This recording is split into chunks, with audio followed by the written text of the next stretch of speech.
বাঁকুড়ায় মাটির বাড়ি চাপা পড়ে মৃত্যু হয়েছে এক প্রৌঢ়ার। স্থানীয় সূত্রে খবর, মৃত প্রৌঢ়া বছর 54 জ্যোৎস্না বাগদি 2 নম্বর ব্লকের হরিয়ালগাড়া গ্রামের বাসিন্দা। তিনি প্রধানমন্ত্রীর আবাস যোজনার বাড়িতে বসবাস করতেন। তবে বাড়ির পাশেই থাকা একটি কাঁচা রান্নাঘরের পাশ থেকে যাওয়ার সময় আচমকাই তার উপরে রান্নাঘরের দেওয়াল ধসে পড়ে। স্থানীয়রা তাকে উদ্ধার করে বাঁকুড়া সম্মিলনী মেডিকেল কলেজে নিয়ে গেলে চিকিৎসকেরা মৃত বলে ঘোষণা করেন তাকে। গত কয়েকদিন ধরে হওয়া লাগাতার বৃষ্টির জেরে বাঁকুড়ায় দেওয়াল ধসে মৃতের সংখ্যা দাঁড়িয়েছে 2।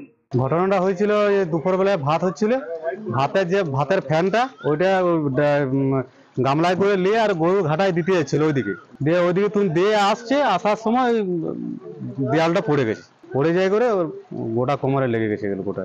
তারপরে হাসপাতালে নিয়ে যায়।